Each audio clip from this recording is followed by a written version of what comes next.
Welcome to The Explainer. Today, we're tackling a fascinating paradox that sits right at the heart of Christian scripture. This deep tension between being warned against teaching and at the same time being called towards it. All right, so let's get right into it.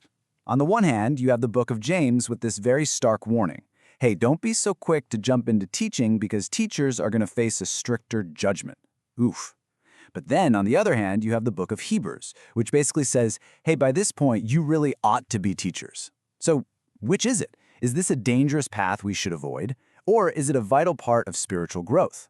To really unpack this, we first have to feel the full weight of that warning.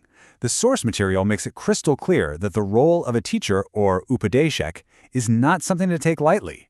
It comes with an incredibly heavy responsibility. And you see this all over Scripture. Passages like this one from Ezekiel show God holding spiritual leaders, the shepherds, personally accountable for the people they're guiding. This isn't just some job title. No, this is a sacred trust, and the stakes are incredibly high. And this is the key phrase right here, lekha dena padega. It literally means an account must be given. The sermon drives this point home. There is a day of reckoning, a spiritual audit, if you will, for any teacher who is irresponsible or leads people down the wrong path. And check out the language here. It's just so raw, so visceral. A sword against his arm and his right eye. Wow, that's not subtle. It really shows God's intense anger, not just for those who mislead the flock, but also for those who just abandon their post. Okay, so the warning gets even sharper when we start talking about a very specific kind of danger, the false teacher. The one who's speaking from a human heart, not a divine one. So what does a false teacher look like? Well, the source material lays out a few red flags. For one, their message comes from their own head, not from God. They've always got some hidden motive. They're described with this chilling phrase, parne wale berdia, which means ravenous wolves. And at the end of the day, it's all about them, filling their own stomachs, not honoring God. And that's the absolute core of the deception, isn't it?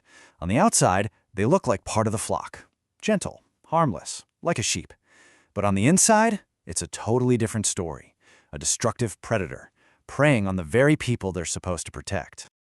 So this all leads to a really important question. I mean, if the risks are this high and the fakes are this dangerous, does that mean no one should teach? Is God's intention here for the role to just stay empty? Well, the answer we get is a resounding no. Absolutely not. Despite all these heavy warnings, the source is clear. God does, in fact, appoint people to lead and build up the community. And it's spelled out pretty clearly in Scripture. You look at passages from Ephesians or 1 Corinthians, and they list out these divinely appointed roles. And right there alongside apostles and prophets, you see teachers. It's not an afterthought, it's a key position. And this, right here, is how we solve the puzzle. This is the key difference. The big warning? That's about the danger of becoming a teacher, of appointing yourself out of pride or ambition. But the encouragement? That's about being ready when God makes you a teacher. It's about receiving a call with humility, not grabbing a microphone out of ego. Okay, so if it's God who does the appointing, then what does he look for? What are the qualifications for such a huge responsibility? Well, the source gives us 3 essential prerequisites. First things first, you have to get a direct call from God. This isn't about speaking up just because you feel like it. It's about speaking because you were sent. Number 2, you have to teach yourself before you teach anyone else. You've got to walk the walk. And number 3, the message has to come from God's heart, not just your own smarts or your own feelings.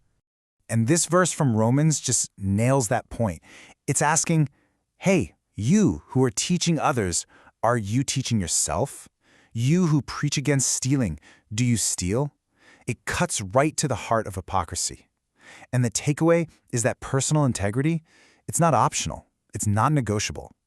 So all of this, the warnings, the callings, the qualifications, it all points to a bigger question. What's the end game here?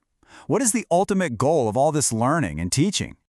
Well, one thing's for sure. The goal isn't just to be a student forever. The source material makes this really clear. There's an expectation in maturity. You're supposed to grow up, spiritually speaking, and eventually be in a position to help guide others. But here's the twist. That maturity isn't about becoming like just any great teacher you admire. The goal is to emulate one specific person, the ultimate guru, the master teacher himself, Jesus Christ. And this is where it all ties together.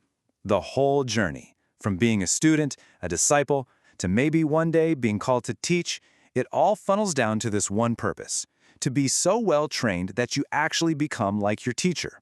The real goal, the ultimate prize, is personal transformation. So, we've unpacked this whole paradox. What's the one big idea we should walk away with?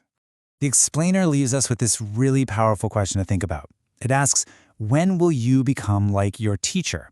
And you see how that just flips the script?